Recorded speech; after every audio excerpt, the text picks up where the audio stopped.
You rub your eyes, trying to make sense of everything. Perfect circular holes in the bottom of the ocean floor off the coast of Big Sur in California.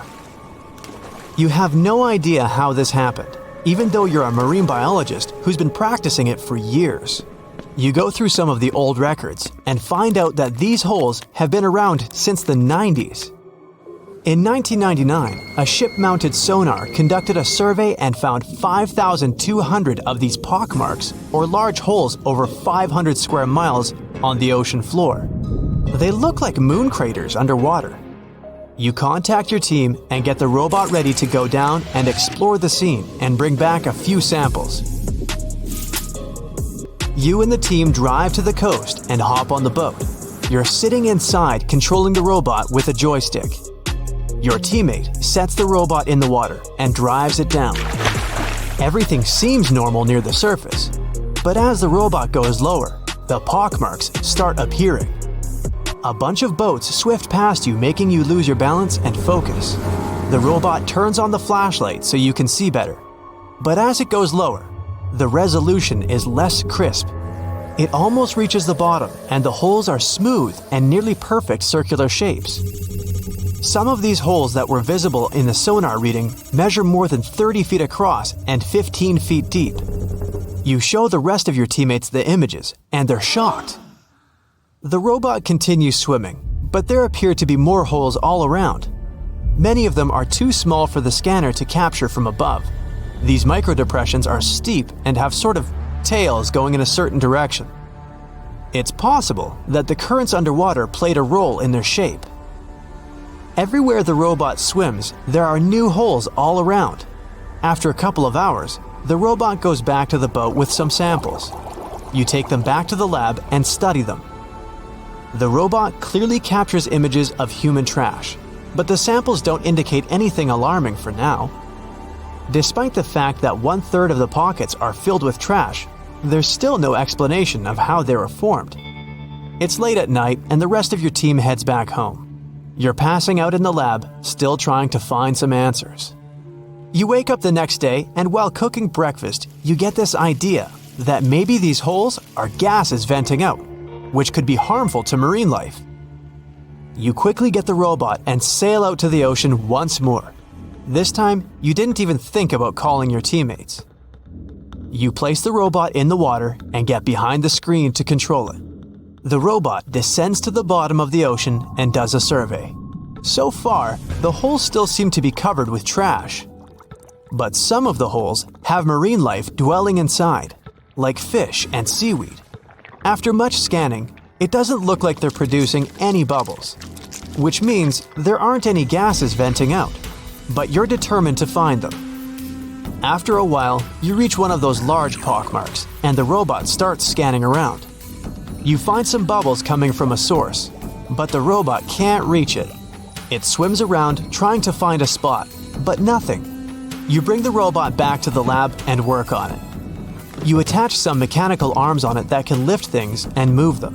You bring the robot back down to the same spot, but the bubbles aren't as frequent as before. You use the arms to move some of the trash and find out that the bubbles are being produced by a group of crabs chilling next to a pile of plastic. Bingo! The bad news is, you still don't have a clue why the microdepressions and pockmarks exist. As you try to control the robot to go back to the surface, an octopus wraps its tentacles around it, pulling the robot down. You struggle with the controls and push it to maximum power, but the suctions of the octopus are too strong to break off. It's a game of tug-of-war with the octopus and your robot. It takes the robot under a pile of trash, thinking it's lunch. But you use the arms to maneuver the robot out and swim back to the surface. You go back to the lab even more confused. The robot has collected more samples for you to study. Your eye is glued to your microscope, trying to figure out what's going on, but nothing. You decide to do a carbon dating test to determine how old these holes are. After a while, you check out the results and are even more stunned than before. They show that the holes are around 400,000 years old, so it's likely that human trash wasn't the cause for all this. You pull many all-nighters trying to figure out the truth. You gather your team once more and hold a small press conference about this. You claim that this may be something we should be extremely worried about, but you still can't tell them more than what you know. With all the brain work put together, you find out that the large pockmarks haven't changed or been active for more than 50,000 years. The newer holes were most likely created by human trash settling in the bottom of the ocean floor. The marine life gathered some of this trash like plastics and discarded fishing gear and created homes for themselves. This is why around 4,500 of the holes are newer and have trash in them. But it still doesn't answer why the holes appeared in the first place. You're back to square one. The only way to see what's really going on is to clear up the trash from underwater and study them. The story makes headlines in the local community and catches the attention of a cleanup crew. You organize a trip to the ocean and begin the extraction of all the trash. Many cleanup boats arrive and everyone drops down a net to collect the trash. You send down the robot once more to make sure the nets are hitting the right spot. As most of the trash is being collected, many marine life animals scramble and try to find a way to escape. Everyone makes sure not to hurt them. After a couple of weeks, all the holes are cleared up from the trash. You do another sonar scan from the surface and can see the holes clearer than before. But you still don't have an answer for this. You do some more research trying to see if any other holes appeared around the world. On the other side of the country is a mysterious blue hole off of Florida's Gulf Coast. You catch the nearest flight to Florida and make an appointment with the scientists in charge of the expedition. Blue holes are underwater sinkholes that open below the seabed. Just like on the surface, the underwater world also has sinkholes. This one is called the Green Banana and is 150 feet below, and the hole is 435 feet deep. You dive with some special gear with the rest of the team to a barren ocean floor, and the hole is right there in front of you, looking like an oasis in the desert. You and the rest of the scientists are surprised by the diverse marine life dwelling within. Some sea turtles swim past you, and even sharks. These ones don't harm humans. Halfway through, you reach a narrow path, which makes it difficult for humans to pass through. But everyone is careful. There are corals, sponges, mollusks around the corner. You collect some samples and go back to the lab. Blue holes in general are richer in nutrients than barren lands and host plenty of unique marine life. They're quite common and don't pose any sort of threat to anyone. After making the connections, you don't think the holes off the coast of California have anything to do with blue holes. The mystery goes on.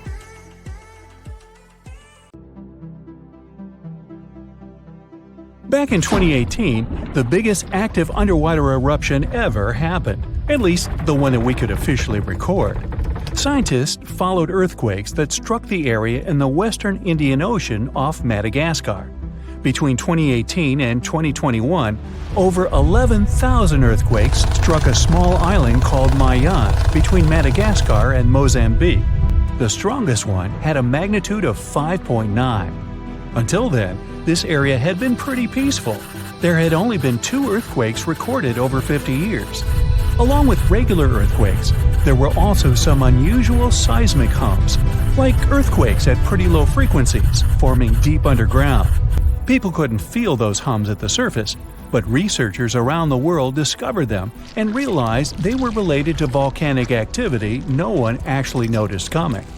Something strange happened. That underwater eruption created a giant skyscraper-sized volcano. This new underwater volcano turned out to be around 1.5 times the height of One World Trade Center in New York, and almost 10 times bigger than the Statue of Liberty. The area where it appeared had been explored in 2014, but it was almost flat, peaceful, and empty back then. Now, there is an actual volcano nearly 8,500 feet below sea level. The volcano gets its magma from a super profound reservoir located nearly 34 miles underground. It's the deepest reservoir of volcanic magma that we know about. The Earth has layers, and the middle one is kinda chunky. It's very much like peanut caramel filling many chocolates have. Research shows there are probably hunks of oceanic crust deep inside the Earth's liquid mantle. They're stuck there, creating large lumps in something that was supposed to be a smooth layer. Our planet has a rigid outer layer. It includes a hot upper mantle and cracked crust. The hot mantle moves and churns all the time, making the crust at the surface move too. This way, the oceanic crust dives into the depths and makes huge magma plumes go up toward the planet's surface. Scientists even found an ancient piece of the Pacific Ocean hundreds of miles underneath China. Those are the old remains of the Pacific seabed from long ago, and they were pulled downward below Earth's surface into the mantle transition zone. This rocky slab that used to be at the bottom of the ocean is made of the crust and some solid parts of the upper mantle.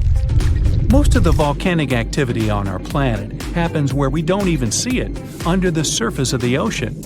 About 70% of all volcanic activity happens in the oceans, and mostly in the area of the South Pacific, with over 1,100 volcanoes squeezed into that area. Coastal cliffs, mountain changes, soils, and sediments that line valleys. These are only a small portion of the rocks on our planet. Oceans hide so much more deep down below the Earth's surface. In between the Earth's surface and its core is the mantle. It's a warm, thick layer of rock that moves and flows constantly. Some hundreds of miles below, there's a place where diamonds grow. As they form, they go through high temperatures and pressure, after which they eventually freeze. That way, when they arrive at the surface, scientists can explore their structure, find out how they formed, and understand better what's going on in the depths of our planet. Thanks to diamonds, they realized the mantle was very wet, and it possibly contained much more water than all the oceans on Earth. Our planet is eating up its own oceans. As its tectonic plates move, dive, and go beneath one another, they drag huge amounts of water into the Earth's interior. The water beneath the surface of our planet can help with developing magma and lubricate faults, which actually makes earthquakes more likely to happen. Water is actually stored in the minerals. It gets incorporated into the planet's crust when new oceanic plates form. They go through the process of bending and cracking as they grind under other plates, and huge amounts of water then go deep into the crust and mantle. Scientists research an area that's 18 miles under the surface. They realize these zones pull 3 billion teragrams, which is more than 2 billion pounds. Any ocean is like a whole new world. There are incredible sceneries below the surface, magnificent waterfalls, lakes, and rivers. There are thick layers of salt beneath the seafloor, and rivers and lakes form because seawater goes through those layers and dissolves them, creating something that resembles pools. The dissolved salt makes the surrounding water denser. That water then settles there, which eventually forms underwater lakes or rivers. But there are also mountain chains, trenches, canyons. There's a canyon in the Bering Sea with more than 8,500 feet of vertical relief. This makes the Grand Canyon look way smaller than it is, since the underwater canyon is nearly 2,500 feet deeper. Deep parts of the ocean are really cold. The temperature of the water can be about 40 degrees, but at the bottom, water can get boiling hot. There are hydrothermal vents in the seafloor. Those are the hot springs located at the edges of tectonic plates. The water they release can reach a temperature of up to 750 degrees Fahrenheit, but the pressure at such depths is very intense. So intense, no human being can handle it. Still, it's the pressure that keeps the water from boiling.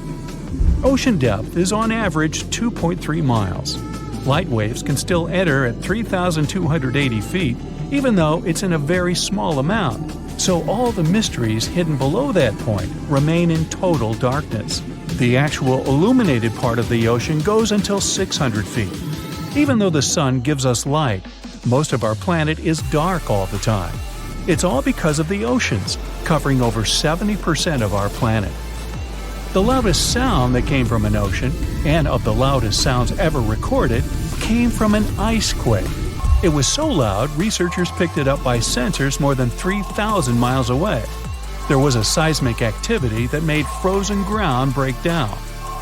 The Antarctic ice sheet is bigger than the continental part of the United States and Mexico together. A big iceberg from Antarctica holds over 20 billion gallons of water, which could make a 5-year water supply for 1 million people. Humans can generally drink sea ice, although we can't drink sea water. As time goes by and the ice ages, the brine trapped between ice crystals drains out. That way, ice becomes fresh enough to consume it. If all the ice sheets and glaciers we have on the Earth melted at the same time, the sea level would rise another 260 feet, which is just a little shorter than the Statue of Liberty, the height of a 26-story building. Clams live long enough to tell us more about oceans past. Ancient mollusks can live for more than 500 years. To learn more about a tree, you can use its rings to see how old it is. To learn how old a mollusk is, you can examine its rings within the shell and tell. This is also how scientists get information about the ocean, climate, and whatsoever. Clams can help take a look at what happened about 1,000 years ago. The Earth doesn't have 4 but 5 oceans now. The new one, called the Southern Ocean, was officially recognized only a few months ago. It borders the Atlantic, Pacific, and Indian Oceans, so scientists couldn't agree if it's really a new ocean or just part of the colder regions of these 3. We don't only divide oceans on maps. Each has different conditions for unique marine species. For example, the Southern Ocean has leopard seals, orcas, minke whales, emperor penguins, and other animals that live in cold, icy seas. It's also home to krill, small creatures that look like shrimp and are food for many bigger animals that live there. Life on our planet started about 3.5 billion years ago. I wasn't around then. It's still a mystery how and when exactly, but some theories say life could have first emerged in the depths of the ocean. A few years ago, scientists found microscopic tubes and filaments within rocks formed about 4 billion years ago. These rocks are fragments of ancient oceanic crust. Also, these tiny tubes and filaments are similar to microbes that can still be found on hydrothermal vents in deep parts of the ocean. The idea is these living cells found conditions to stay alive in tiny rocky pores inside the chimneys of those vents, and started the amazing adventure of the evolution of life on our planet. There's a stretch of water that even the most experienced explorers fear. No matter what season you choose to cross it in, you risk meeting face-to-face with waves that can reach as tall as the Hollywood sign. I'm talking about the Drake Passage, the waterway connecting the Pacific Ocean to the Atlantic Ocean, stretching from Cape Horn at South America's southernmost tip to Antarctica's South Shetland Islands. It's about as wide as the distance from London to Berlin and takes up to 48 hours to cross. Some sailors compare getting on the other side to going to the moon. That's how challenging it is. Even the man who discovered it, Sir Francis Drake, never sailed these waters because they seemed too dangerous to him and opted for a calmer, although longer, Strait of Magellan. The passage took the lives of around 20,000 sailors and over 800 ships. Tourists who want to see Antarctica cross the Drake Passage on a regular basis, although it's still often called the world's most terrifying ocean crossing. The Antarctic Peninsula, where travelers go, isn't really part of Antarctica itself. It sticks out and points towards South America like 2 fingers almost touching it. The water gets squeezed between these 2 land masses, making strong ocean currents. The passage is part of the Antarctic Circumpolar Current, the largest ocean current on Earth. The water rushes through the passage at a speed between 95 and 150 million cubic meters per second, which makes it rougher. And then there are winds that usually blow from west to east and are very strong between 40 and 60 degrees latitude.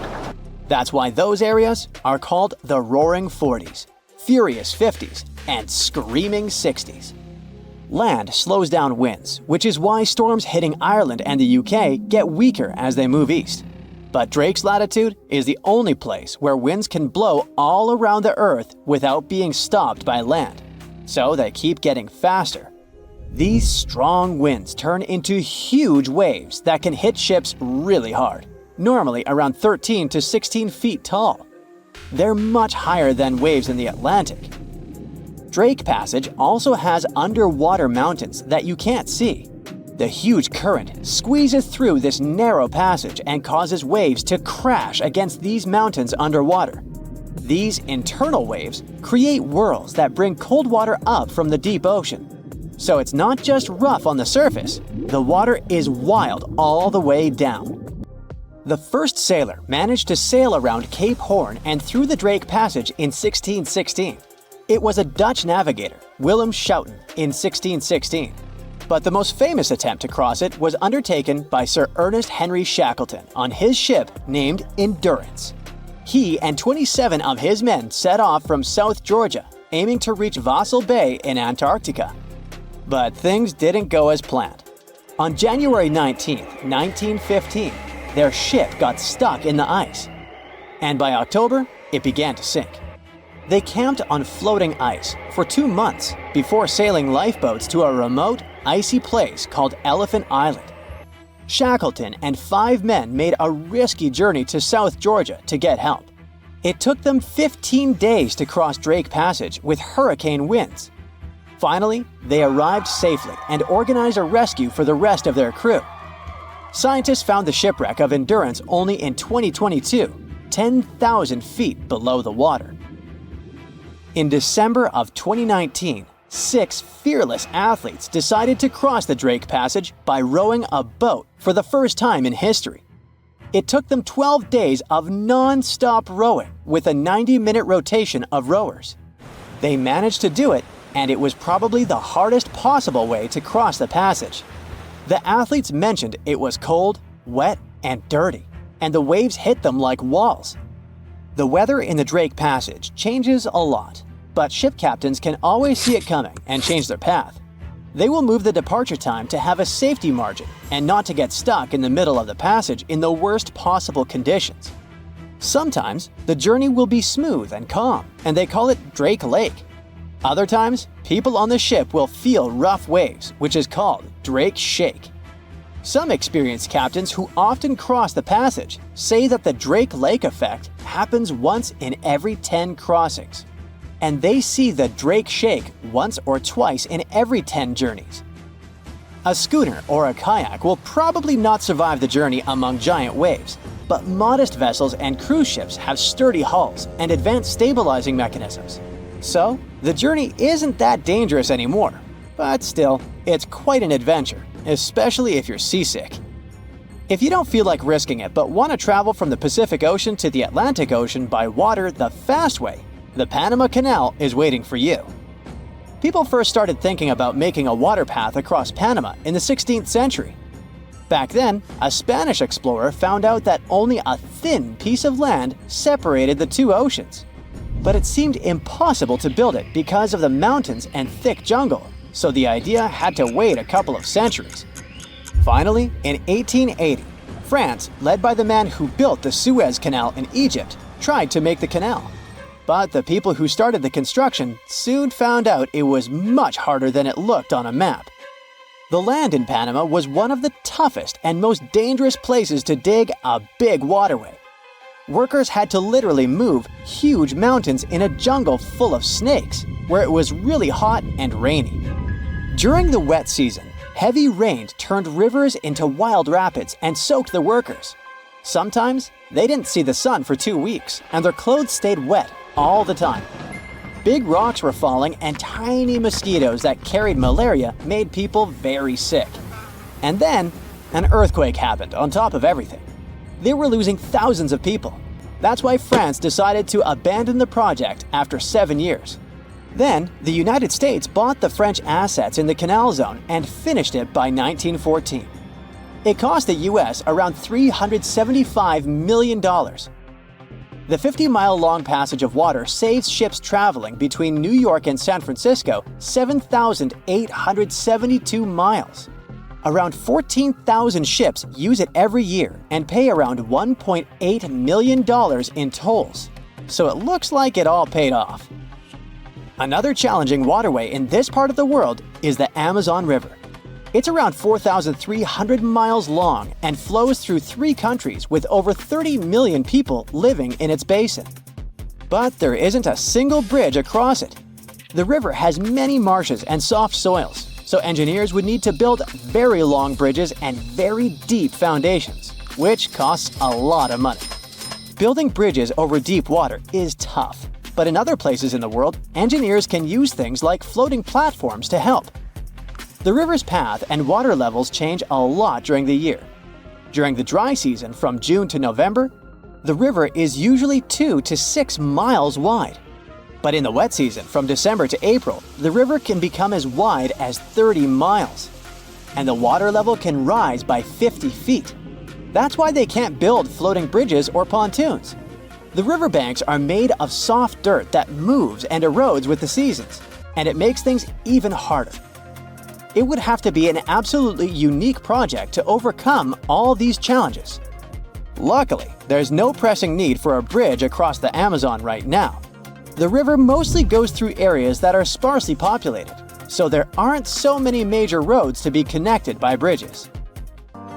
Most rivers in the world flow into the sea, but the Okavango in Africa takes its massive waters right into the Kalahari Desert. And it looks like this river manages to do the impossible and defies gravity. The Okavango starts in the highlands of Angola, runs for 1,000 miles like any other normal river, and then drops into the largest inland delta on Earth, known as the Okavango Swamp. The delta has land slopes dropping at nearly 150 feet, which is about half as tall as the Statue of Liberty. The area where the Okavango Delta is now used to be part of a lake that dried up around 2,000 years ago. It takes the Okavango water several months to complete its journey, and the landscape there is never the same. The first European to have found the delta was the Scottish explorer David Livingstone. Yeah, the Dr. Livingstone, I presume, guy? That's him. When he first saw it, he was shocked as he noticed that the water seemed to be flowing backward and even uphill. He saw two strong watercourses connecting the Okavango to the wetland systems to the east. Decades later, other explorers saw them completely dry. Several years later, the watercourses were full again, and they kept emptying and filling up, sometimes changing direction. Scientists managed to explain this mystery when they found a hidden network of faults, part of the Great Rift Valley, under the sand. When major earthquakes happen, like the one in Indonesia in 2004, the Earth sets off a chain reaction. Tiny cracks underground shift just enough to send a trickle of water down the river, and a flood begins, raising the water levels. Plus, in May and June, when winter begins in the southern hemisphere, floods bring more fresh water and life to the swamp. Islands get submerged completely during the peak floods and then resurface again at the end of the wet season.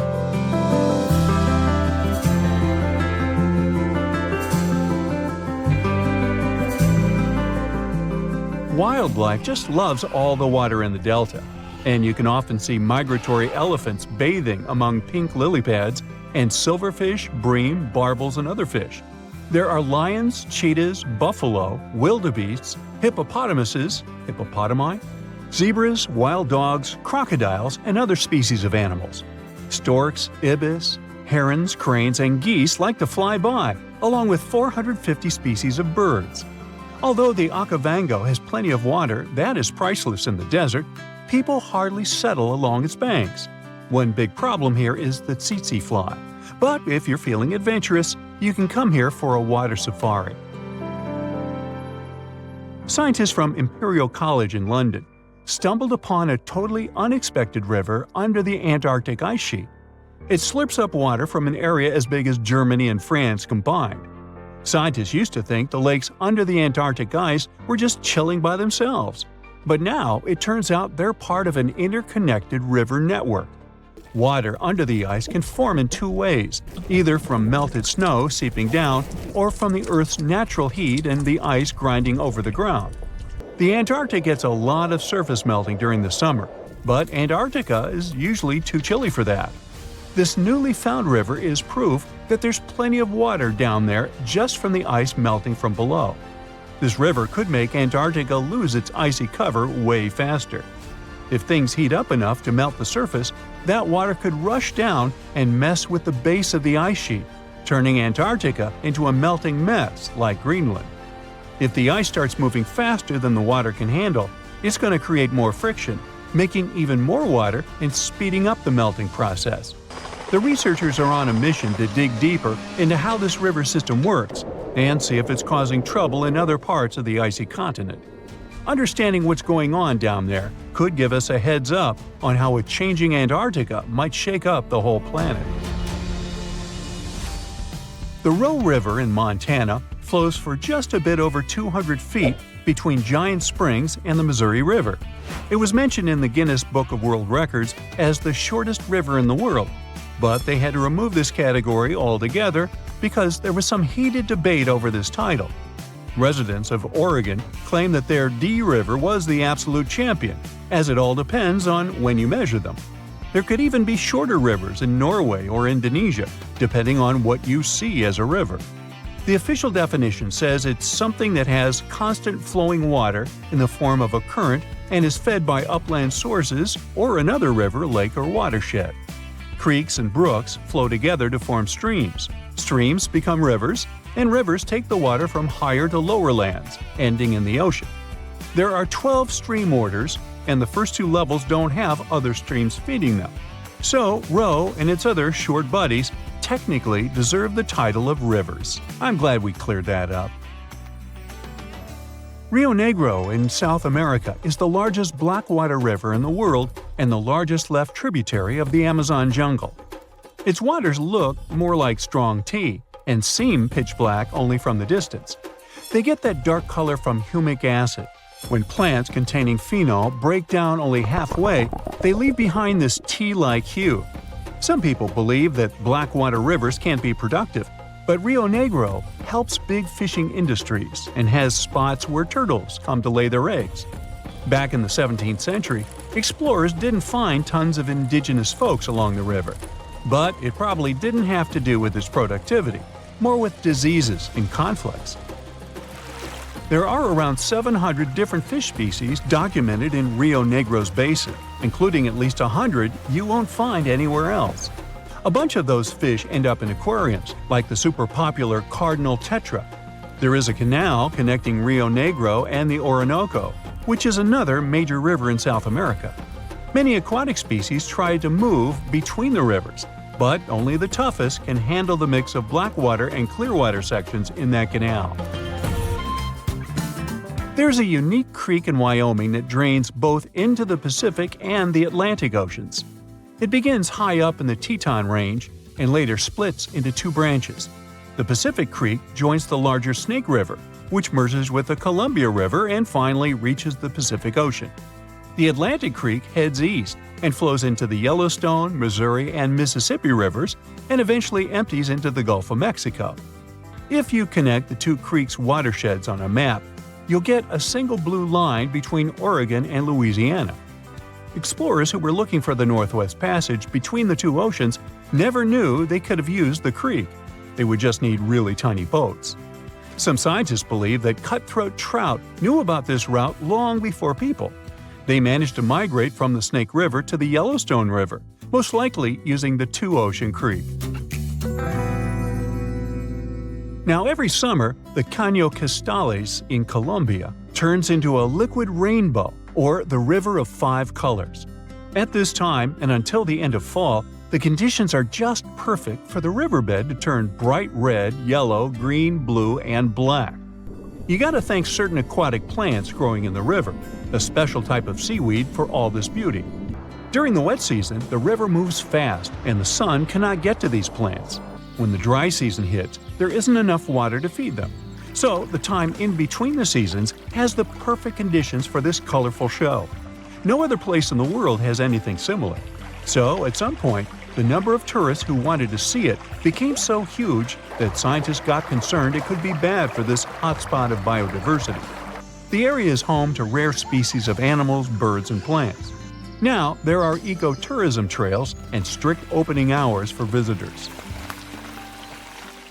So, contrary to popular belief, labeling the Nile as the longest river in the world might be a misconception.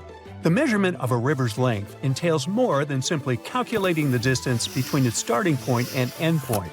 Rivers are intricate systems comprised of various tributaries, which significantly impact their overall length. In fact, when accounting for these tributaries, the initial figure can increase up to threefold, exemplified by the Mississippi River.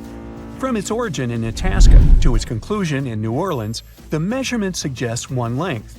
However, the inclusion of the Missouri River alters this perception entirely. This discrepancy has fueled ongoing debates regarding the Nile's length compared to that of the Amazon River.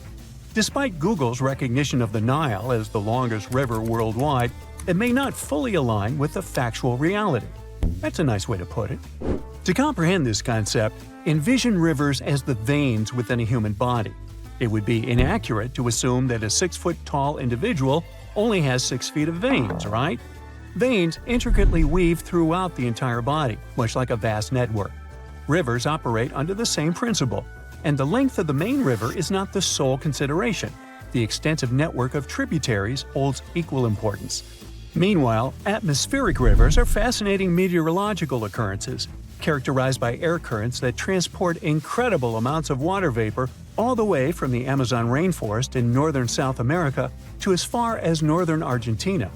These airborne highways serve as essential conduits for the life-giving moisture carried by these airborne rivers, and their influence extends across Brazil's central west, southeast, and south regions, shaping the waterfall patterns in these areas. When these ethereal rivers converge with specific weather conditions, such as a cold front, the latent humidity they bear can transform into much-needed rainfall. This precipitation plays a vital role not only in sustaining the diverse ecosystems of the region, but also supporting Brazil's thriving economy in multiple ways. The significance of this phenomenon is evident as it enables the irrigation of crops, ensuring agricultural productivity and food security. Additionally, it replenishes local rivers, keeping the water flow steady and supporting aquatic life. Moreover, the water collected by these rivers is channeled into dam reservoirs, providing a reliable source of energy for the nation.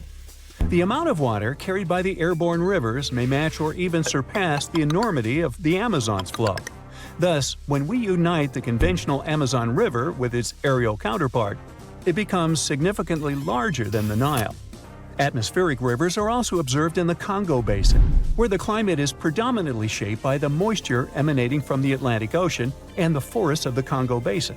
This incredible phenomenon leads to evaporation levels as high as 3 to 6 feet of water per year.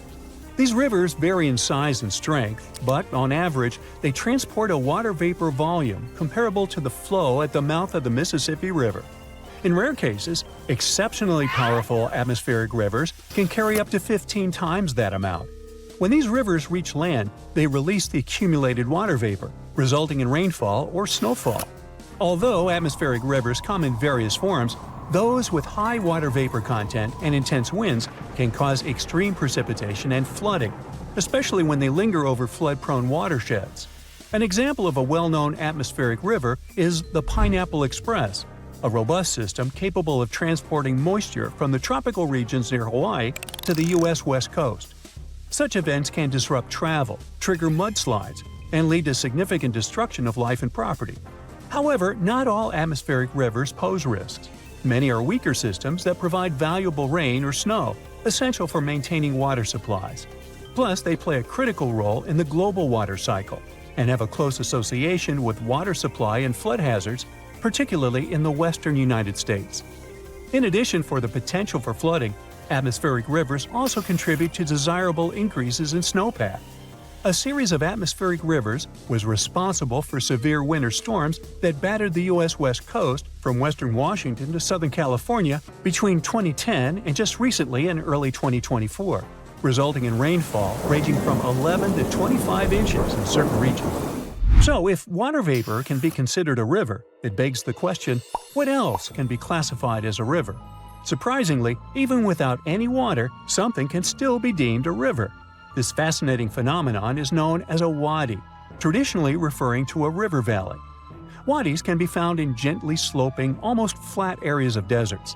Unlike traditional rivers, wadis lack permanent channels due to the sporadic presence of water flow. As a result, they exhibit braided stream patterns caused by limited water supply and an abundance of sediments. The water that does manage to reach the stream bed percolates down, causing a sudden decrease in energy and significant deposition. Additionally, wadis can develop sediment dams, altering stream patterns during subsequent flash floods. Interestingly, wind also plays a role in sediment deposition within wadis. When wadi sediments are submerged or moist, wind-driven sediments settle on top of them, resulting in a mixture of both water and wind sediments. Rivers can be peculiar not just because they consist of sand or air, but also because of their fascinating coverings. In certain conditions, Scotland's River Dee reveals an intriguing sight: peculiar frozen formations that resemble lily pads. These formations, called ice pancakes or pancake ice, occur naturally when gentle waves cause smooth pieces of ice to collide, resulting in smooth rounded edges. As these ice disks interact with the waves, they gain raised edges, giving them an appearance reminiscent of lily pads. Usually, pancake ice has a somewhat slush-like consistency. Some media reports have suggested that the ice on the River Dee formed from frozen foam. But scientists explain that while it is plausible, the pancake ice still develops through the collision process. Over time, these ice pancakes often merge together, forming large sheets of ice. If the ice becomes thick enough and the water remains turbulent, it can bend, fracture, and stack upon itself, creating remarkable structures called ice ridges. Now, imagine a river not made of water but of methane.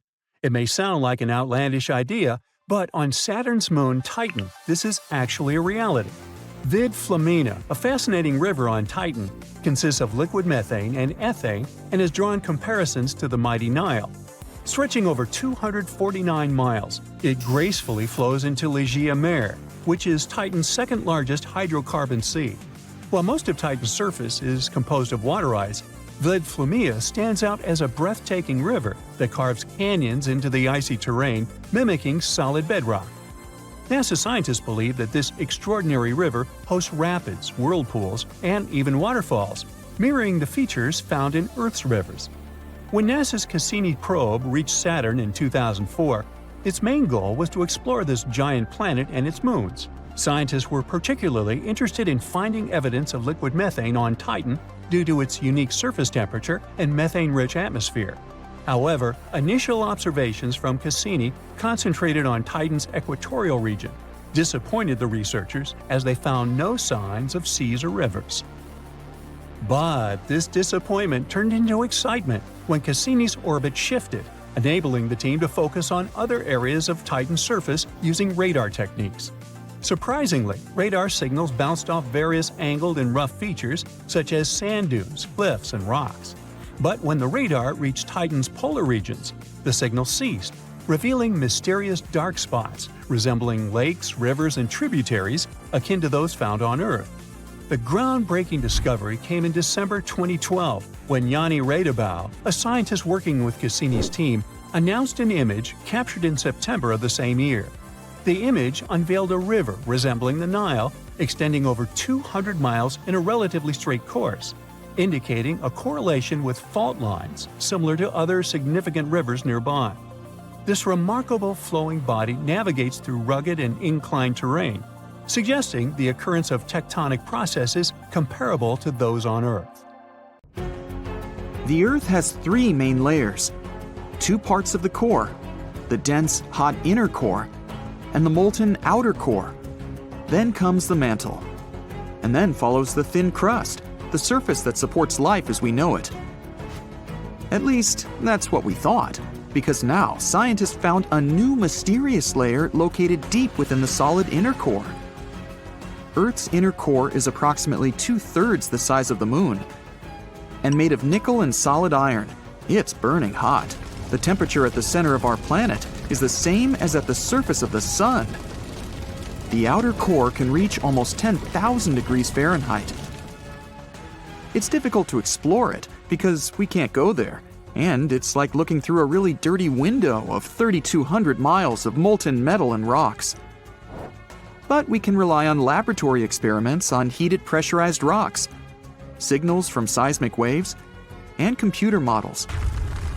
When an earthquake hits, it sends out seismic shock waves.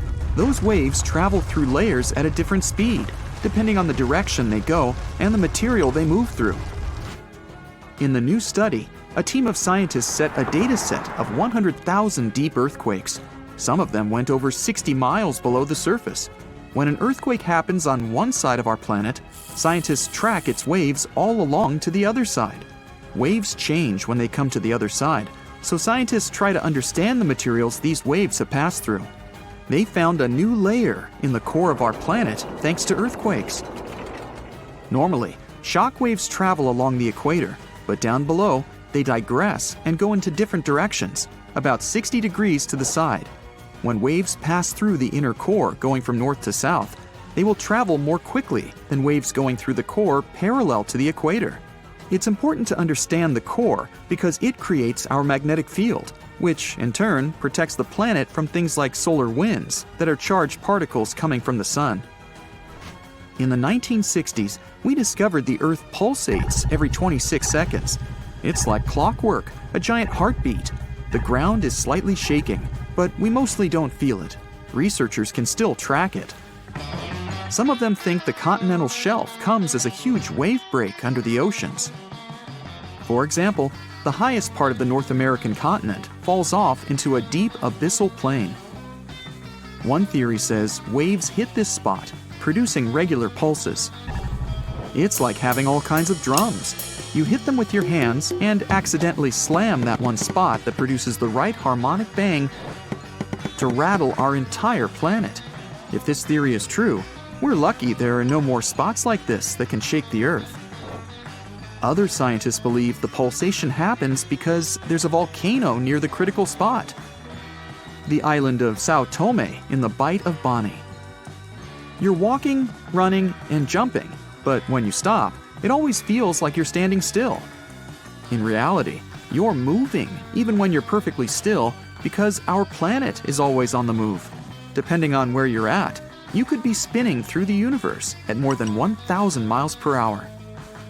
If you're on the equator, you'll move the fastest. Let's say you have a basketball spinning on your finger. Check the ball's equator. A random point on it has farther to go in just one spin than any point near your finger. That means the point on the equator is moving more quickly. The Earth is a planet that recycles all the time. The ground we're walking on is recycled. Our planet's rock cycle turns rocks of one type into another. That's a cycle that goes on and on. The depths of our planet are filled with magma. As magma is going out onto the surface, it hardens into rock. Tectonic processes like volcanic activity, earthquakes, mountain building, and all of the other processes that shape the surface of our planet bring that rock to the Earth's surface. When the rock is on the surface, erosion shapes it and shaves its bits off. Those small particles then get deposited. All the pressure coming from above compacts the particles into sedimentary rocks, like, for example, sandstone. Sedimentary rocks can also end up deeper and deeper under the Earth's surface. Since there's a lot of heat and pressure, they get cooked into metamorphic rocks. They can go back to the surface once again, or even end up being re-eroded. Sometimes the crust plates are pushing one under another, and this way, rocks can transform into magma once again. We've explored only 5% of the ocean so far. The ocean itself, as well as life below the seafloor, is still a mystery. The sediments that are underlying our oceans are home to different microorganisms that exist even at depths of 1.5 miles beneath the seafloor. There are microbes hidden deep inside volcanic rocks below the seafloor off of the parts of the Pacific, hidden under 870 feet of sediment. The biosphere under the seafloor is growing extremely slowly compared to life on the surface. Cell division happens every 10 to 1,000 years. Something's different about the Earth's axis. Climate changes and melting glaciers, mostly in the regions like the Himalayas and Alaska, made the axis shift. Our planet has two kinds of poles. Are the south and north magnetic poles.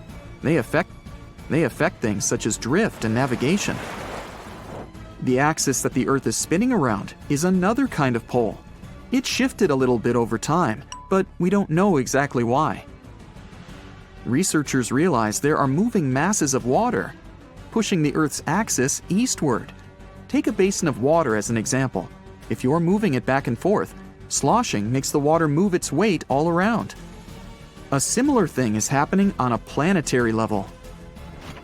No matter how large an earthquake is, no human could ever feel an earthquake on the opposite side of the Earth, although some people claim they did. In 2013, there was one near the Kuril Islands with a magnitude of 8.5. It went around 400 miles deep. It was so strong, people in Australia reported they could feel the ground shaking. The strongest earthquake happened in Chile in 1960 with a magnitude of 9.5. The rupture zone stretched from 311 miles to almost 620 miles along the country's coast. Earthquakes with a magnitude of 10 or higher can't happen. The magnitude depends on the length of the fault where it occurs. The longer the fault, the bigger the earthquake. A fault is a break in a part of the planet's crust. It has rocks on both sides, and they move past each other. We haven't found a fault long enough to generate earthquakes with a magnitude of 10 or more. If it happened, it would extend around most of our planet. An earthquake with a magnitude of 12 would require a fault larger than our planet. One side of our planet is getting colder than the other. The Earth has a system that keeps it warm from the inside, a red-hot liquid interior deep below the surface. It spins and, at the same time, generates a magnetic field and gravity. That way, the Earth's core holds the atmosphere closer to the planet's surface. The Earth also absorbs heat from the sun, mostly on the surface. The heat doesn't spread equally on all parts of the Earth. One side of the planet, the Pacific Hemisphere, is losing heat more quickly than another, the African Hemisphere. This happens because land traps more heat than the surface under the ocean. The seafloor is way thinner than the landmass. Also, the temperature caused by the heat coming from inside the Earth is getting lower because of huge amounts of cold water above it. Clouds are not just like some fluffy distant pieces of cotton. They weigh more than 1 million pounds and help regulate our planet's temperature. If you take all the water droplets in clouds and bring them to the surface, you could cover the planet with a liquid layer as thin as a human hair. It doesn't seem like a lot, but this water is crucially important for climate. We'd have warmer temperatures if it weren't for the clouds. Oh wow, there's a hole in the bottom of the ocean. It seems that the ocean has a leak. But it's not like a leak you would expect, where water is flowing out. It's more like a spring since water is flowing in, not out. This unique leak is something we know as Pythia's oasis. A grad student was the one who accidentally discovered it. He noticed bubbles that were rising to the surface. Normally, bubbles in the ocean tell us there might be some hydrothermal vents, which are hotspots for some pretty cool things. These vents are actually like hot springs on the seafloor, but instead of bubbling with warm water, they release a fluid that has been superheated in the crust of our planet. When seawater seeps into these cracks and travels deep into the crust, it comes into contact with the extremely hot mantle. This heats seawater to very high temperatures, and as it moves back up towards the surface, it carries dissolved gases and minerals. When the hot fluid shoots out of the vents, it mixes with the surrounding seawater and quickly cools down. Just a short distance away from the vent, the temperature can drop to a comfortable 68 degrees Fahrenheit or so, which is, as it seems, exactly what some creatures like. And there are some real weirdos living down there in the darkness, like ghostly fish, giant red-tipped tube worms, and a unique type of shrimp with eyes on their back. And some of them, like tube worms and bacteria, rely on the chemicals and minerals released by the vents to survive in harsh conditions. But in this case, the bubbling water didn't come from a hydrothermal vent. It was there because of a spring, and that's a bit more concerning. You see, the water in this reservoir needs to stay where it is. If too much of it seeps out, there could be some serious consequences, especially for the surrounding area. You can see this unusual leak along the Cascadia subduction zone, which is a massive fault line off the Pacific Northwest coast. It's a place where two pretty big plates that make up Earth's crust come together and slide along each other. The water from Pythia's oasis kinda acts as a lubricant between these plates. You can think of the fault zone as an air hockey table. When the fluid pressure is high, it's like you've turned the air on. That means the friction between the plates is reduced, which allows the plates to move. But if the fluid pressure is lower, the two plates can lock together, which then leads to the buildup of stress. Not that they'll feel bad. In the context of tectonic plates, stress is some pressure or force that can cause deformation. And if this stress starts to build up, at some point, it's gotta go somewhere. When it's too much, it can trigger earthquakes and most likely, not small ones. For example, a release of stress in the Cascadia subduction zone could lead to a magnitude 9 earthquake. For comparison, the biggest earthquake we've ever recorded happened in Chile in 1960, and it had a magnitude of 9.5. The damage was enormous. So we hope the water will stay in its reservoir and keep maintaining the delicate balance between the tectonic plates. We've explored only 5% of the ocean. Who knows how many cool things are there at the bottom, waiting to be found? For example, check out these mysterious holes scientists have stumbled upon in the depths of the Atlantic Ocean, near the Azores. They're neatly aligned and are about 4 inches apart, or in some cases, even several feet. They resemble punctures left by a sewing machine. Some think these holes could have a biological origin. For instance, some fish may have made them while walking along the seafloor. Others believe we could be looking at something that's human-made, maybe left by a spiked tire. Of course, such holes are perfect for making up stories about creatures from other planets who allegedly made them. Or maybe even legendary monsters, like that one from Loch Ness. It's definitely hard to explain such symmetry of the holes, but one deep-sea biologist offered a pretty good explanation. He said there could be an animal burrowing beneath the sediment, and from time to time, it could make little chimneys just to get access to clean water circulation in its small burrow. I mean, there are sediment piles around the opening of each hole, and they do support the idea that something pushed the soil from below. But there's still no proof these holes are actually connected beneath the surface. And there are also a lot of things hidden at the bottom of the oceans and seas that ancient civilizations left us. For instance, archaeologists made a really cool discovery off the southern coast of Croatia, a road hidden under layers of sea mud that's 7,000 years old. They found the ancient road at the sunken Neolithic site of Solin. The site of Solin was a human-made island in ancient times, and an archaeologist discovered it 2 years ago. He was studying satellite images of the area around Korčula, one of the beautiful Croatian islands. When he realized there could be something interesting at the bottom of the sea, he dove into the water with his colleague. And under the surface of the Adriatic Sea, which is part of the Mediterranean Sea, at a depth of 13 to 16 feet, they found stone walls that were most likely part of some ancient settlement. The landmass where people built the settlement was separated from the main island by a narrow stretch of land. Luckily, this area is protected from big waves by the surrounding islands, so the site remained relatively well preserved. It's now hidden beneath the surface of the sea and covered in mud. But it's so exciting to imagine how people walked on that road nearly 7,000 years ago, visiting nearby settlements. If you want to see the weirdest creatures, you can always head to the bottom of the sea.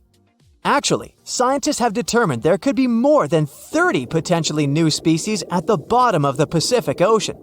They've collected them using their remote-controlled vehicle. That's a big step because until recently, they could only study such creatures through photographs. I'm talking about segmented worms, different types of coral, some invertebrates similar to centipedes, and many others. But there are also many old freaky creatures that we already know about that look like they came from sci-fi movies. Red octopus, blobfish. Okay, this one kinda looks normal until you raise it to the surface. The goblin shark, Sloane's viperfish, zombie worms. Ugh. Yeah, I hear ya. Let's move on. The seafloor hides things from space too. There are traces of rare forms of plutonium and iron at the bottom of the Pacific Ocean. And what's awesome is that all this has come from space. These radioactive materials probably formed during some kind of cataclysmic event in space and eventually made their way out to our beautiful home planet. And this extraterrestrial debris most likely appeared on Earth within the past 10 million years. After it fell to the Pacific Ocean and settled at a depth of almost a mile, it became part of all those layers of rock down there. Plutonium is especially exciting for scientists. I mean, only tiny amounts of it have been found, hundreds of atoms maybe. But it's still remarkable because these atoms are created by exploding stars. Things like this can help us better understand how the universe produces elements heavier than iron, like plutonium, gold, uranium, and platinum. We're still not sure about the origins of these elements. For a long time, scientists believed that supernovae, which is when a star comes to its end in a fabulous explosion, were responsible for creating these heavy elements. But it seems it's not just that. Some other cosmic events, such as the collision of neutron stars, which are super dense collapsed stars, or some rare types of supernovae, could also be involved. Whoa, let me get my popcorn. Let me take you to a place that seems to be out of this world. Life inside this cave has been isolated from the outside world for about 5.5 million years, and it does show. See for yourself. Due to such a long isolation, the conditions inside the Mobile Cave are like nowhere else on our planet.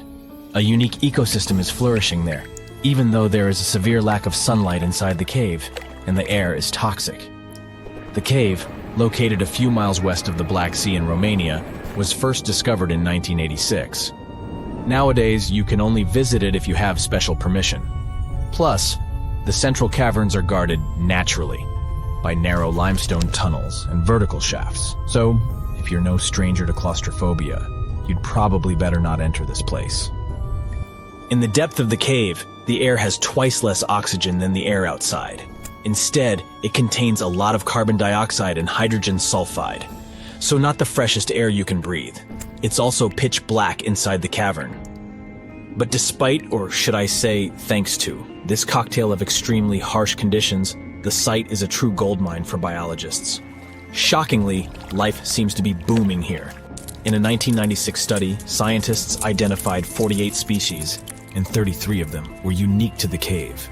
Most of the creatures inhabiting the cave are tiny, with long limbs and antennae that help them navigate in the dark. They have no vision and lack pigment, and it makes sense. Why would you need to be able to see if you live in total darkness? And why would you need to be pretty and colorful with no one to see you? Now, I'm going to take you to another cave. It's no less amazing, but looks very different. This is the Giant Crystal Cave, aka the Cave of the Crystals, in Mexico. These ginormous crystals were found in 2000 by a mining company after the water was pumped out of the cave. Two miners then saw the crystals after entering the drying cave on foot. These awe-inspiring crystals are actually massive gypsum pillars hidden 984 feet underground. They're anchored to the walls and the floor of the scorching hot cave. Scientists estimate that the crystals could have been already growing for 500,000 years. That's why many of them are so long and wide that you can walk across them. Unfortunately, visiting this wonder of nature is impossible at the moment. But maybe it's for the better, since the Giant Crystal Cave is a dangerous place that can easily turn into a trap. For tens of thousands of years, it was filled with groundwater, which was originally pushed upward into the opening by a magma chamber located in the depths of our planet. The magma under the cave kept the water hot, but eventually the temperature of the water dipped below 136 degrees Fahrenheit. As a result, the water started to fill with calcium and sulfate, whose particles began to recombine into gypsum. And then, white-tinted crystals took over the cave. And since they stayed underwater, they were able to keep growing. You don't have to fly to space to take a closer look at a black hole. Scientists have found something very similar to black holes in the southern Atlantic Ocean. A black hole has such an enormous gravitational pull that once something gets pulled inside, it doesn't have any chance to escape. Even light can't get out of a black hole. But ocean black holes seem to be almost as powerful as their space relatives. But instead of catching the light, they do the same with water. Ocean eddies are massive whirlpools that spin against the main current. They usually swirl billions of tons of water, and most of them are larger than a city.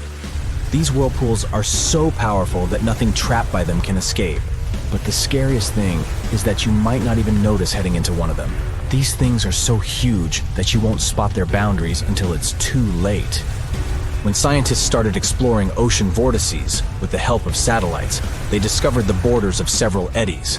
After that, they managed to prove that, mathematically, these whirlpools are the same as mysterious black holes in space. Massive eddies are surrounded by super-tight barriers where fluid moves in closed loops. Even water can't get out from the inside of these loops. That's why tight ocean vortices play the role of enormous containers. Water inside them can be totally different from the ocean surrounding an eddy. And I'm not only talking about its temperature. The salt content inside and outside a whirlpool often differs as well. On the thin Curonian spit splitting the Baltic Sea from the Curonian Lagoon, there is one of the most bizarre places on Earth. Locals call this area the Dancing Forest because pine trees in this forest have shockingly unusual shapes. They twist in spirals and circles along the ground. There are some theories why it could be happening, of course. Some people claim that huge amounts of positive and negative energies once clashed in that spot. More down-to-earth individuals believe that the reason is geological. Sandy soil in the area is too unstable to hold trees growing upright. The most popular is the idea that strong winds blowing from the water influence the shape of the trees. In any case, experts haven't come to the final conclusion yet. Look at these underwater crop circles. For the first time, they were spotted in 1995, close to southern Japan's coast.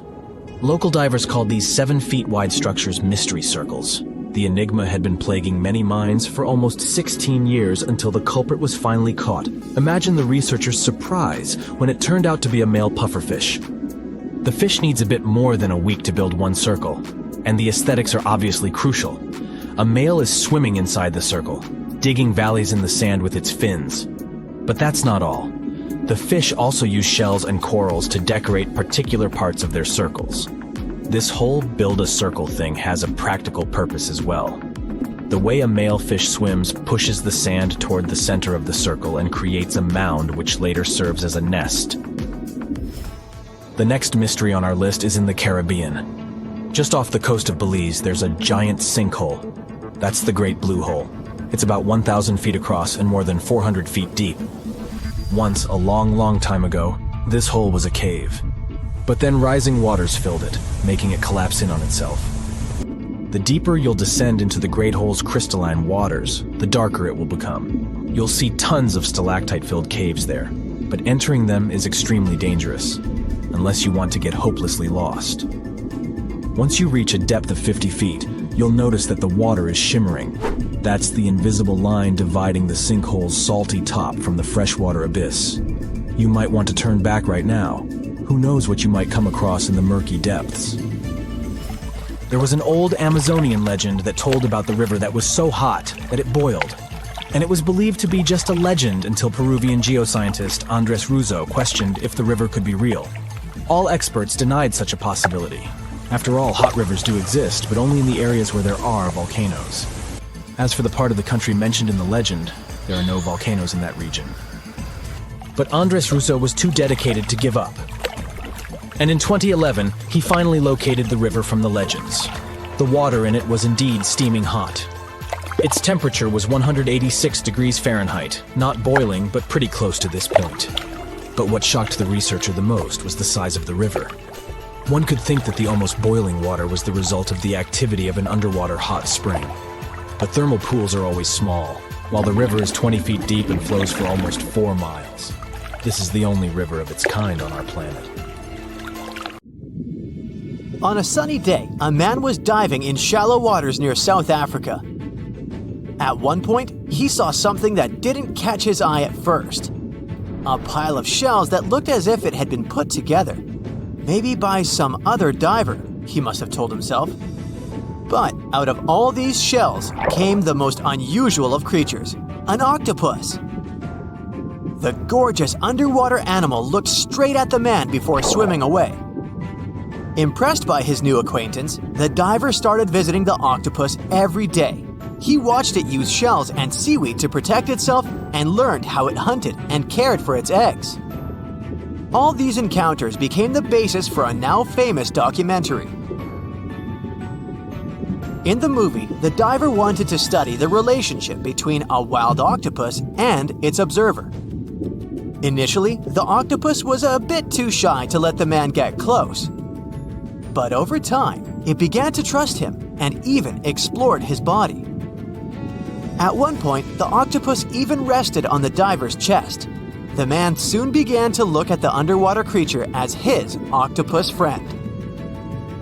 Sure, the documentary did make it look like a true friendship, but that was most likely because of all the close-ups and eerie music. But you can't really know what the octopus is thinking. Maybe what looks like tenderness is just curiosity or confusion. Maybe an apparent hug is really just a defense mechanism. Some people may love octopuses, but can they really be friends with a human? Until they learn to talk, I guess we'll never know. That doesn't make an octopus less of an interesting creature, though. Apart from those quirky sets of tentacles, obviously, octopuses have another characteristic that sets them apart from other sea creatures.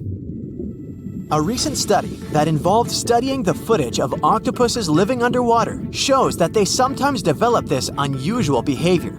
They seem to throw things at each other on purpose.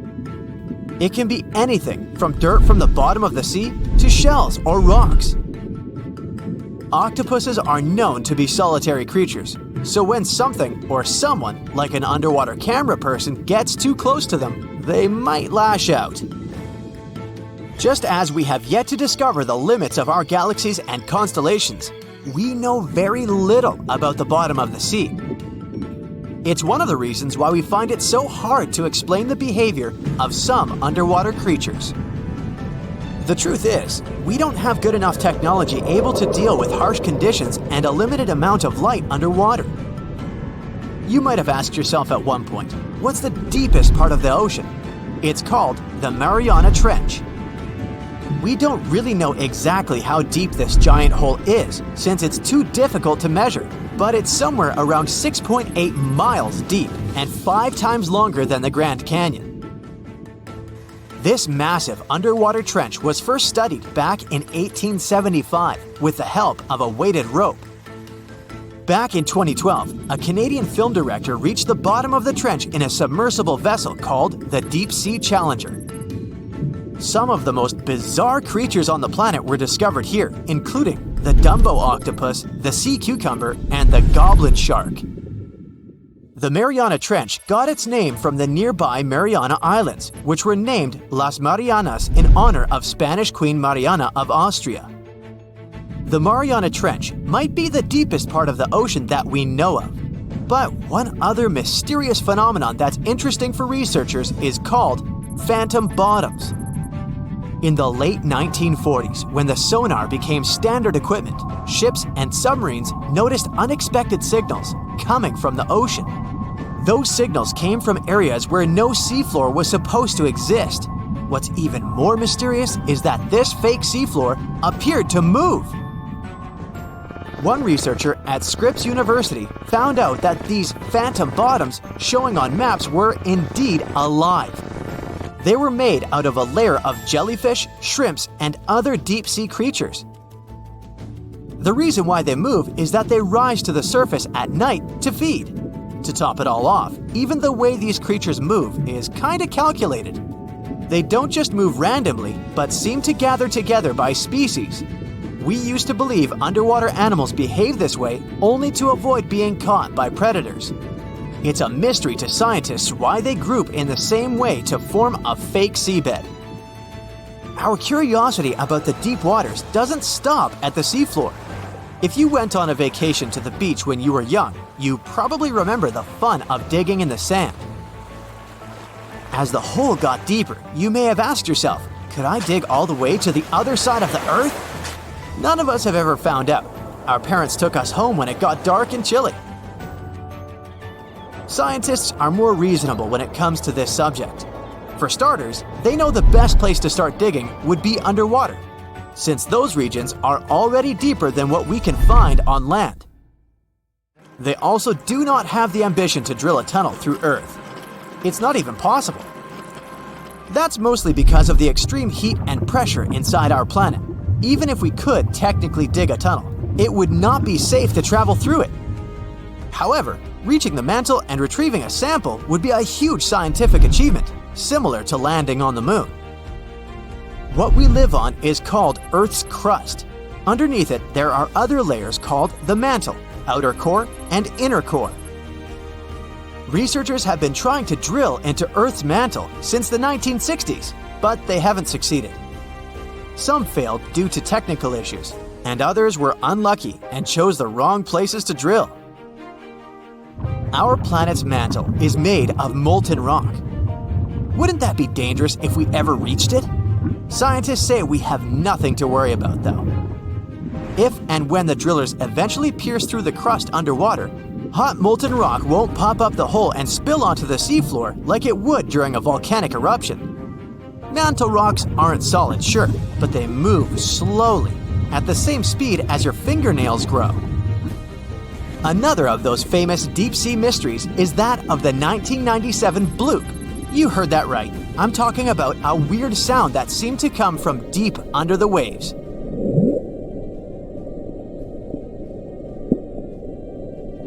People heard it in the South Pacific. No one had ever recounted a sound like that before. Some thought it must have been emitted by a strange creature living deep in the ocean. It didn't help that the noise came from a location mentioned in a story by famous writer H.P. Lovecraft. In his story, it was a creature called Cthulhu that lived there.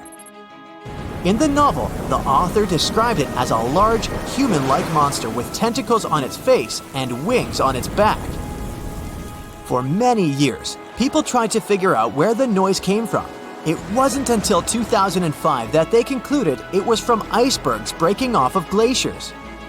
Some people still don't believe that this explanation truly makes sense and are searching for a different reason for the bloop. If creatures living outside of our planet ever decided to come to visit, you wouldn't expect them to go straight to the bottom of the sea, right? Well, some people claim there's a sort of spaceship on the ocean floor, discovered in 2011. It's basically an oval-shaped object located on the bottom of the Baltic Sea. In 2012, a team of divers explored the anomaly and found what appeared to be a staircase and other structures on its surface. This only added to the belief that the large object had been made by someone and wasn't just a natural phenomenon. Even more bizarre, close to the unidentified anomaly, the explorers' electrical equipment, like sonar instruments and satellite phones, started to malfunction. Some scientists believe it just to be a glacial deposit or some other natural formation, but they still don't know for sure what it is. About 800,000 years ago, I wasn't around then, a gigantic asteroid soared through space and plummeted toward Earth. It slammed into our planet with enormous force. It blanketed 10% of Earth with shiny black and green lumps of rocky debris known as tektites. Tektites are pieces of rock that get liquefied by the heat of a meteorite impact. Then they cool down to look like dark, glassy pebbles. A trail of these tektites was strewn across Southeast Asia and reached all the way to eastern Antarctica. This is how scientists know this giant meteorite crash happened. Well, researchers spent nearly 100 years trying to find the gigantic crater caused by the impact. But tektites were too widespread. That's why they couldn't pinpoint the exact location, until recently. A team of experts from different universities tried to discover the ground zero of the meteorite impact. They investigated several craters in China and Cambodia, but none seemed to be created by a meteorite crash. The experts then decided to investigate Laos. It's a country where they discovered the largest and most concentrated number of tektites. After ruling out all visible craters, the team came up with a new theory. What if the crater is hidden by something? In search of the potential crater, the scientists measured gravity readings at different locations all across Laos. At the site of an ancient volcanic eruption, below thick, dense layers of cooled volcanic lava, they discovered a severe gravitational anomaly. It turned out to be a large, elongated crater, over 300 feet deep and spreading 8 miles wide and 11 miles long. Based on the location and the crater's enormous size, scientists believe this is the impact site of the ancient meteorite. Meanwhile, over 2 billion years ago, long before the age of dinosaurs, Earth was struck by one of the largest asteroids to ever hit our planet. The asteroid was approximately 6 to 9 miles across and created the biggest impact crater on Earth. This is the Vredefort crater. You can find it in present-day South Africa. When it was formed, it had a gigantic diameter of 186 miles. Over the centuries, the massive crater slowly eroded away into the Vredefort Dome. That's a rocky hill formation that was the central site of the asteroid's impact. This formation is so large that it can be seen from space. Today, the Vredefort Dome is a recognized World Heritage Site. It's also home to several towns and communities that encourage tourists to come and visit the ancient crater. In 1943, one pilot strayed from his regular flight path to avoid dangerous weather conditions. Flying over Quebec, Canada, he spotted a large, perfectly circular basin. That is how the Pingualuit crater was discovered. Around 1.4 million years ago, a meteorite hit this spot, creating this small but deep impact crater. It has a diameter of 2 miles and a depth of 1,300 feet. A lake of deep blue water has formed at the bottom of the crater. It's said that this lake contains some of the purest water in the world as it has no inlets or outlets. It means that the lake is only filled by rains and melting snow. The lake is home to one species of fish, the Arctic char. The Sudbury Basin is also in Canada. Formed over 1.8 billion years ago, it's one of the largest and oldest impact craters in the world. It's located in Ontario, but the impact from the collision was so powerful that debris from it was found 500 miles away in Minnesota. Unlike most impact craters that have a circular shape, the Sudbury Basin is an oval. It's 39 miles long with a width of 19 miles.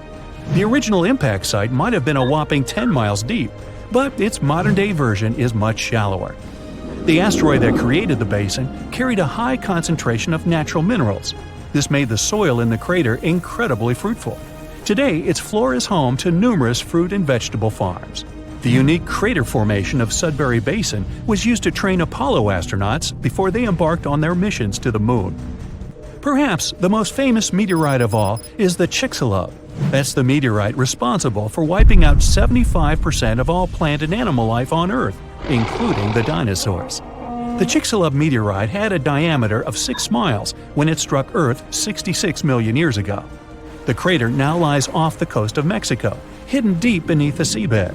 It's around 93 miles across and 12 miles in depth. Recently, scientists managed to drill deep down into the highest peak of the impact crater to collect rock samples. They discovered that the disappearance of dinosaurs wasn't caused by the giant size of the meteorite or the scale of the blast. It was because of the exact location where the Chicxulub hit Earth. The meteorite struck part of our planet that was densely filled with a mineral compound called gypsum. It's a soft sulfate mineral that is typically used as a fertilizer. The collision blasted so much sulfur into the air that it blocked out the sun. This caused the prolonged dark winter that doomed the dinosaurs. One of the youngest craters on Earth is the Barringer crater in Winslow, Arizona. The Barringer crater is also one of the best preserved craters on Earth. It was formed 50,000 years ago when a heavy meteorite made mostly of iron plummeted down from space.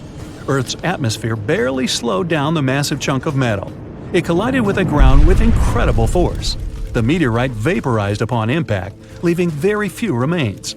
The crater left by this powerful explosion was named after the man who identified it in 1903. It was a mining engineer named Daniel Barringer. The diameter of the crater is 3,900 feet and it goes 560 feet deep. The Barringer family still owns the impact site to this day. You can visit the crater and take a guided tour around its rim. The Papagai crater in Siberia is one of the most interesting craters on Earth. An asteroid impact over 35 million years ago formed this massive basin. The crater is 62 miles across, which makes it the fourth largest one in the world.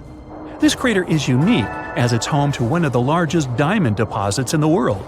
The intense pressure from the collision transformed the graphite at the impact site into diamonds. Scientists say that the crater contains trillions of carats of diamonds, but no one has ever mined them due to the site's remote location and lack of infrastructure.